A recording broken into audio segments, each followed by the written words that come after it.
इस कार्यक्रम में आए, नील बाबू एक नहीं है, नील बाबू 4 लाख नील बाबू इस विधानसभा में है। हर घर के अंदर 2026 বিধানসভা নির্বাচনের রণদামামা বাজতেই শিবপুরের পারদ চড়ালেন বিজেপি প্রার্থী তথা টলিউড অভিনেতা রুদ্রনীল ঘোষ। সোমবার সানপুরে বিজেপির নির্বাচনী কার্যালয়ে উদ্বোধনে এসে তৃণমূল কংগ্রেসকে রীতিমতো ধুয়ে দিলেন তিনি। এলাকার ঘরের ছেলে হিসেবে নিজেকে দাবি করে রুদ্রনীল জানান, শিবপুরের অলিগলি তার চেনা, তাই বাইরের কাউকে মানুষ মেনে নেবে না। বিদায়ী বিধায়ককে আক্রমণ করে তিনি বলেন, তিনি চুরি করেছেন আর মানুষের কাজ করেননি, তাই ভয়ে দল তাকে এবার টিকিট দেয়নি। যাকে বালি থেকে আনা হয়েছে তিনি ওখানেও কোনো কাজ করেননি। এখন তৃণমূল প্রার্থীকে বালিতে হাতজোড় করে ক্ষমা চাইতে হচ্ছে। শিবপুরের মানুষ এই বোঝা বইবে না। শিবপুর বিধানসভা কেন্দ্রে এবার ভূমিপুত্র বনাম বহিরাগত লড়াইকে বিজেপিকে বাড়তি সুবিধা দেবে। শিবপুরের মানুষ এই বোঝা বইবে না। শিবপুর বিধানসভা কেন্দ্রে এবার ভূমিপুত্র বনাম বহিরাগত লড়াই কি বিজেপিকে বাড়তি সুবিধা দেবে? আপনারা দেখছেন গজলডোবা নিউজ 24/7। আমি সঞ্জয়ের সঙ্গে আকাশ। এর আগে অনেক আগে উদ্বোধন হতো, ঠিক যেমন পশ্চিমবঙ্গে প্রচুর সুস্থ মানুষ, স্বাভাবিক মানুষ, তারা নিজেরা জমি কিনে বাড়ি করতে পারে না যতক্ষণ না পর্যন্ত তৃণমূলের অসভ্যতামি বন্ধ হচ্ছে। ঠিক হেরে যাওয়ার আতঙ্কে, পশ্চিমবঙ্গ ছাড়ার ভয়ে তৃণমূল শেষ মুহূর্ত অবধি যে অসভ্যতামি পশ্চিমবঙ্গের সাধারণ মানুষের সঙ্গে করে, ঠিক সেটা ভারতীয় জনতা পার্টির যাতে শিবপুরে না কোনো রাজনৈতিক কার্যালয় বিধানসভায়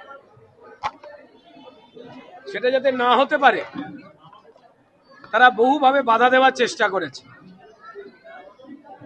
যাদের এখানে বিভিন্ন ঘর রয়েছে যেগুলো বাড়ির জন্য দেওয়া যায়, কার্যালয়ের জন্য দেওয়া যায়, তাদের কাছে ক্রমাগত হুমকি ধমকির পরেও শিবপুরের মানুষজন সিদ্ধান্ত নিয়েছেন যে তারা কোনো হুমকির কাছে মাথা নত করবেন না। তাই তৃণমূলের রক্তচক্ষু উপেক্ষা করে তারা ভারতীয় জনতা পার্টির শিবপুর বিধানসভা কেন্দ্রের অফিস যে কোনো শর্তেই যাতে হতে পারে তার জন্য তারা স্থান দিয়েছেন। আমরা কৃতজ্ঞ, কারণ এই লড়াই ভারতীয় জনতা পার্টির লড়াই শুধু একার নয়। ভারতীয় জনতা পার্টির সঙ্গে যারা পশ্চিমবঙ্গের সাধারণ মানুষ, যারা এই ক্রিমিনালদের খপ্পর থেকে, চোদ্দের তোলাবাজ হুমকিবাজদের খপ্পর থেকে বেরিয়ে আসতে পারেন, তারা একজোট হয়েছেন, তারা আসন পেতে দিয়েছেন। তাই আজ আমরা অফিস পেলাম এবং সেই অফিসের আজকে পুজো দিয়ে শুভারম্ভ হলো।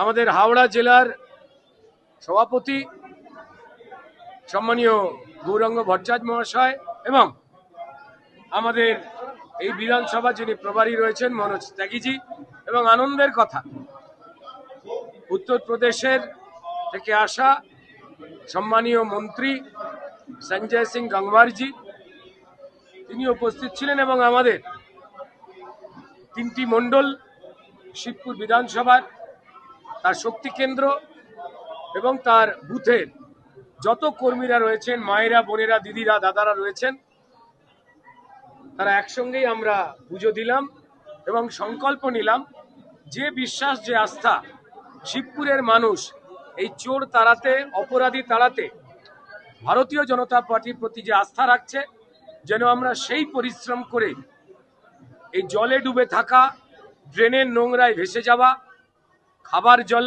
না পেয়ে শুকনো গলায় থাকা এবং চিকিৎসা ব্যবস্থা ভেঙে পড়া, দুষ্কৃতী রাজ গড়ে ওঠা তৃণমূলের কল্যাণে এই অন্ধকারাচ্ছন্ন করতে চাওয়া যে শিবপুর, তাকে যেন আমরা বিপদ মুক্ত করতে পারি। মানুষের দাবি মেনে, দল মত নির্বিশেষে সমস্ত মানুষ, এমনকি যারা তৃণমূলের কট্টর সমর্থক ছিলেন, তৃণমূলের জনপ্রতিনিধিরা ছিলেন, তারাও কিন্তু আমাদের সঙ্গে যোগাযোগ করছেন এবং বলছেন যে ভারতীয় জনতা পার্টি একমাত্র পারবে এই অন্ধকার দূর করতে। সারা পশ্চিমবঙ্গ থেকে, হাওড়া থেকে তথা শিবপুর থেকে আমরা কেউ প্রকাশ্যে আপনাদের সঙ্গে এসে বা কেউ নিভৃতে পিছন থেকে আমরা ভারতীয় জনতা পার্টির পক্ষেই লড়াই করব, না হলে যে ক্ষয়ক্ষতি হাওড়ার করে দিয়েছে সেখান থেকে শিবপুরকে তথা হাওড়াকে মুক্ত করা সম্ভব নয়। আমরা কৃতজ্ঞ না কেন তারা যে ভারতীয় জনতা পার্টির প্রতি আস্থা রাখছেন। শিবপুরের আমাকে লোকে ঘরের ছেলে বলে, আমার জগাছায় বাড়ি। যারা প্রত্যেকটি মানুষ তারা কেউ আমার কর্মী বা কার্যকর্তা নন, তারা আমাদের দিদি, মা, বোন, দাদা, কাকা, ইভেন যারা ভোটাররা রয়েছেন এখানে কেউ অ্যাকচুয়ালি আমাদের ভোটার নয়।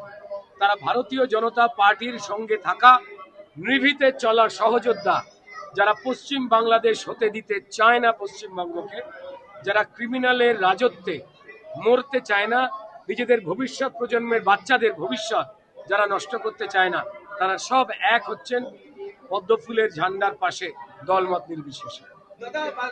কথা একটাই বলি, শিবপুরের তৃণমূলের লুঠের ভোটে জেতা বিধায়ক যিনি ছিলেন মনোজ বাবু, যার নামে ভারতীয় জনতা পার্টির পোস্টার ফেলার প্রয়োজন হয়নি, শিবপুর বিধানসভার মানুষ তারা তৃণমূলের বিধায়ক এবং তাদের টিমের দুর্নীতির বিরুদ্ধে পোস্টার ফেলেছিলেন, প্রমাণ দিয়েছিলেন। তাই তৃণমূল দল তাকে এখানে প্রার্থী করতে পারেনি, তিনি পালিয়ে গেছেন।